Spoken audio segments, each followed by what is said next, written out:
ഒരുപാട് പൊട്ടിത്തെറികൾ ഉണ്ടായിക്കൊണ്ടിരിക്കുകയാണ്. അപ്പോ ഈ ഹേമ കമ്മിറ്റി റിപ്പോർട്ടുമായിട്ട് ബന്ധപ്പെട്ട് അപ്പോ ഇനിയുടെ അഭിപ്രായത്തില് ഇതുമായിട്ട് ബന്ധപ്പെട്ട് എന്തെങ്കിലും കണക്ട് ചെയ്തിട്ടുണ്ടോ? അതായത് പ്രൊഡ്യൂസറുടെ അടുത്തുനിന്നോ അല്ലെങ്കിൽ ഒരു സംവിധായകന്റെ അടുത്തുനിന്നോ എന്തെങ്കിലും മോശപ്പെട്ട അനുഭവം ഉണ്ടായിട്ടുണ്ടോ? ഇല്ല.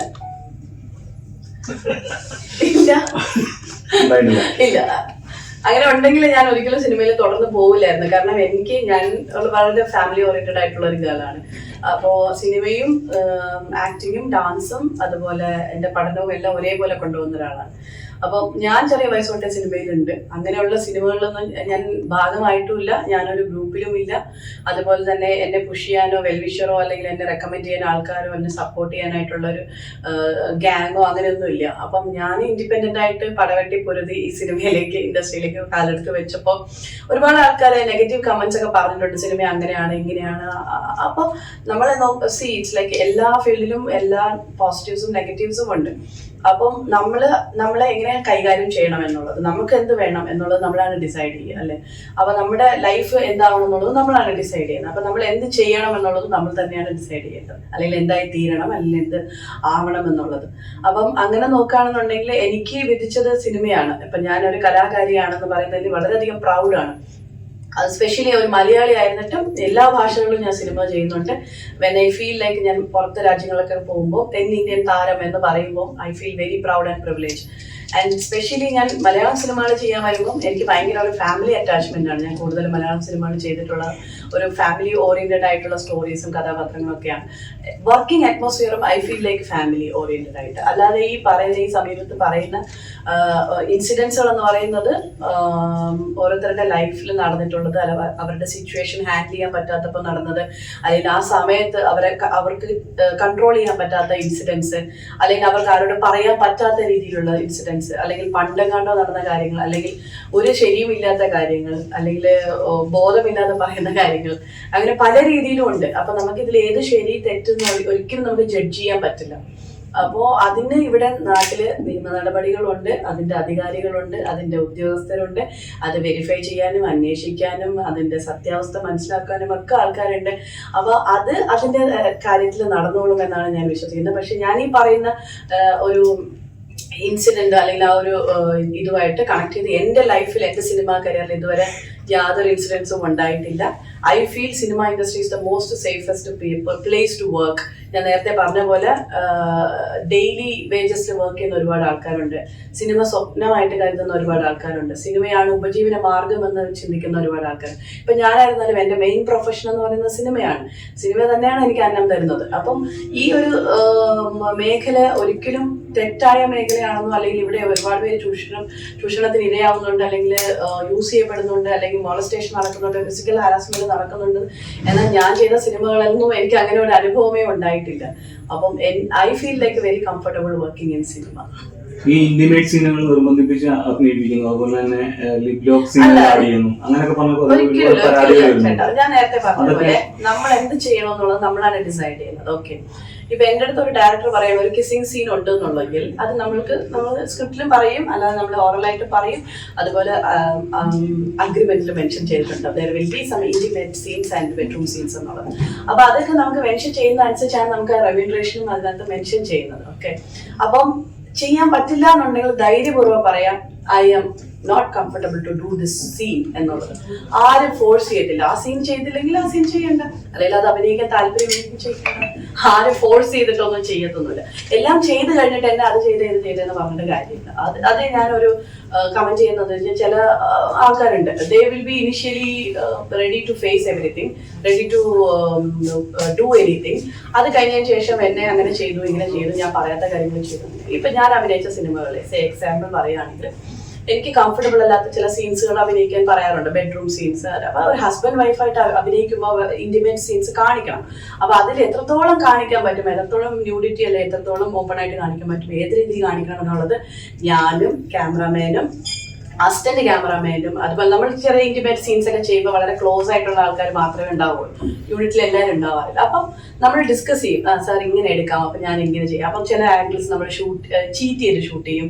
അതുപോലെ കൂടെ അഭിനയിക്കുന്ന ആർട്ടിസ്റ്റുമായിട്ട് നമ്മൾ കംഫർട്ടബിൾ ആണോ എന്നുള്ളത് ഡിസ്കസ് ചെയ്യും. ഡയറക്ടറിന്റെ അടുത്ത് അഭിപ്രായം ചോദിക്കും, കഥയിൽ ഇങ്ങനെയാണോ വേണ്ടത്, അപ്പോൾ ഇത് ചെയ്താലല്ലേ ഭംഗിയുള്ളൂ, അപ്പൊ ഇങ്ങനെ ചെയ്താൽ അത് ഓവർ വൾഗാരിറ്റി ആവില്ലേ. ഇങ്ങനെയുള്ള കാര്യങ്ങളൊക്കെ ചർച്ച ചെയ്യാൻ ഇഷ്ടം പോലെ സമയമുണ്ട്. അത് സിനിമ കമ്മിറ്റ് ചെയ്യുന്നതിന് മുന്നേ സമയമുണ്ട്, സിനിമ ചെയ്തുകൊണ്ടിരിക്കുമ്പോൾ സമയമുണ്ട്, ഷൂട്ടിംഗ് എടുത്തുകൊണ്ടിരിക്കുമ്പോൾ ചർച്ച ചെയ്യാൻ സമയമുണ്ട്. അപ്പം അതെല്ലാം ഡിസ്കസ് ചെയ്യാൻ പറ്റുന്ന എല്ലാവരും ഈക്വൽ ആയിട്ട് കണക്ട് ചെയ്ത് വർക്ക് ചെയ്യുന്ന ഒരു ഫീൽഡാണ് സിനിമ എന്ന് പറയുന്നത്.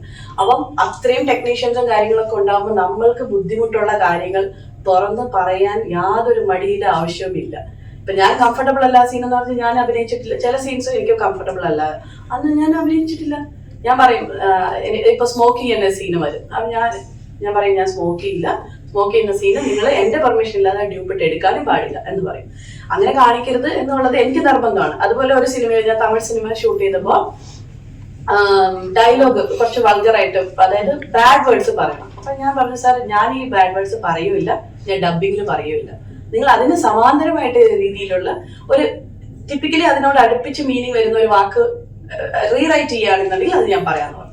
അങ്ങനെ ഞാൻ അത് പറഞ്ഞു. അപ്പൊ ഡബിങ്ങിൽ ഞാൻ അത് തന്നെയാണ് പറഞ്ഞു. കഥയിലാണെങ്കിൽ അത് വേറെ രീതിയിൽ ഒരു മാറ്റങ്ങളും വന്നിട്ടില്ല, എന്നാൽ മീനിങ് മനസ്സിലാവേണ്ട രീതിയിൽ ആ സീനെ മനസ്സിലാവുകയും ചെയ്തു. ആൾക്കാർക്ക് കാണുമ്പോഴത്തേനും അത് ഡൈജസ്റ്റ് ചെയ്യാൻ എളുപ്പമാണ്. നമ്മൾ ചില കാര്യങ്ങൾ അബ്രപ്റ്റ് ആയിട്ട് പറയുന്നതിനേക്കാളും കുറച്ചുകൂടെ ലഘൂകരിച്ച് നമ്മൾ പറയുമ്പോൾ people also will enjoy when പടങ്ങൾ വാച്ച് ചെയ്യുമ്പോൾ.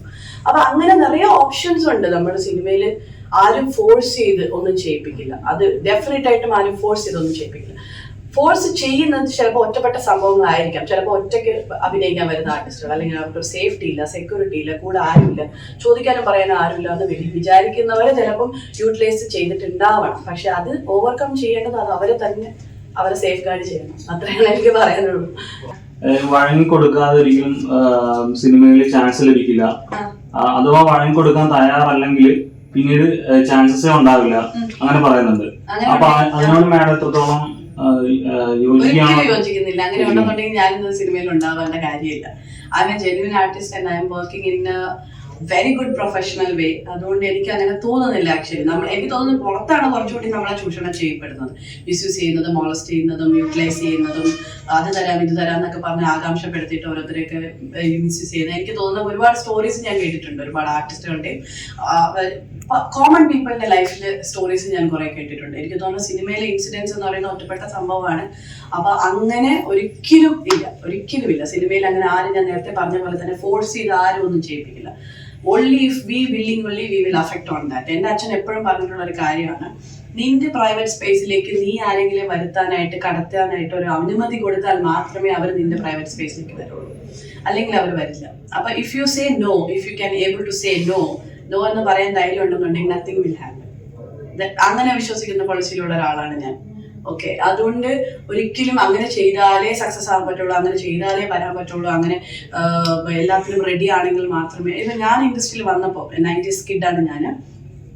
ഗ്ലാമറായിട്ട് ഡ്രസ്സ് ധരിക്കുന്നത് പോലും, അതായത് അതൊരു ഭയങ്കര ചർച്ചാ വിഷയമായിട്ടുണ്ട്. എനിക്ക് തോന്നുന്നു കൗമുദി പോലത്തുള്ള കുറെ മീഡിയ ആൾക്കാർ എന്നെ കുറിച്ച് എഴുതിയിട്ടുണ്ട്.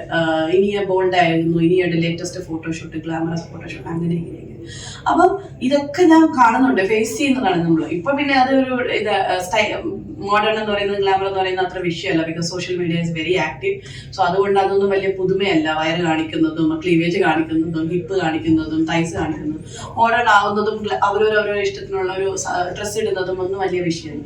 പക്ഷെ എന്നിരുന്നാലും ഞാനും ഇതേപോലെ ഒരുപാട് കാര്യങ്ങൾ സിനിമയിൽ കടന്നുപോയി, ഐ മീൻ ഇൻസിഡൻസുകൾ, അതൊക്കെ ടാക്കിൾ ചെയ്യണം. എന്നൊക്കെ നമ്മളെന്ന് പറയുന്നത്, നമ്മൾ സിനിമാ സ്റ്റാർ എന്ന് പറയുന്നത് നമ്മൾ ഉപജീവന മാർഗമായിട്ടാണ് നമ്മൾ സിനിമ കണ്ടിരിക്കുന്നത്. അതുപോലെ ഒരു കലയായിട്ടാണ് കാണുന്നത്. അത്രയും പ്രൊഫഷണൽ ആയിട്ട് സീരിയസ് ആയിട്ടാണ് ഞാൻ എടുത്തിരിക്കുന്നത് പ്രൊഫഷൻ. വെറുതെ വന്ന് അടിച്ചു പൊളിച്ചിട്ട് പോകാനോ ടൈം പാസ് ചെയ്തിട്ട് പോകാനോ കുറെ പൈസ ഉണ്ടാക്കി കുറെ ഫെയിം ആക്കിയിട്ട് പോകാനോ അങ്ങനെ വിചാരിച്ചു വരുന്ന ഒരു വ്യക്തിയല്ല ഞാൻ. അപ്പൊ ഞാൻ സിനിമയെ വളരെ സീരിയസ് ആയിട്ടാണ് കാണുന്നത്. അതുപോലെ കൂടെ അഭിനയിക്കുന്ന ആൾക്കാരും വളരെ റെസ്പെക്ട്ഫുൾ ആയിട്ട്, മുതിർന്ന ആർട്ടിസ്റ്റുകളൊക്കെ വരുമ്പോൾ അവരെ എണീച്ച് നിന്ന് ബഹുമാനിക്കാനും അവർ നമസ്കാരം പറയാനും ഒക്കെ പഠിപ്പിച്ചിട്ടൊക്കെയാണ് എന്നെ എൻ്റെ അച്ഛനും അമ്മയും ഫീൽഡിലേക്ക് വിട്ടത്. മാത്രമല്ല എന്നെ റൈറ്റും ലെഫ്റ്റും എന്നെ സപ്പോർട്ട് ചെയ്യാൻ എനിക്ക് ഒരു സേഫ് സോൺ, അല്ലെങ്കിൽ എനിക്കൊരു സെപ്പറേറ്റ് ആയിട്ട് ഒരു സുരക്ഷിത ഉള്ള ഒരു അന്തരീക്ഷം എനിക്ക് ഉണ്ടായത് കൊണ്ടാവണം. Like I didn't feel anything effort. എൻ്റെ എക്സ്പീരിയൻസ് ആണ് ഞാൻ പറയുന്നത്, മറ്റുള്ളവരുടെ കാര്യം എനിക്കറിയില്ല. അപ്പോൾ എൻ്റെ ഒരു ലേണിംഗ് എക്സ്പീരിയൻസ് വെച്ചിട്ട് സിനിമ ഒരിക്കലും അങ്ങനെ ഒരു മോശമായ രീതിയിൽ ഇരുന്നാൽ മാത്രമേ സിനിമ കിട്ടുള്ളൂ, അല്ലെങ്കിൽ സിനിമ ചെയ്യണമെങ്കിൽ അങ്ങനെ ആവണം, ആയിത്തീരണമെന്ന് ഒരിക്കലും ഇല്ല.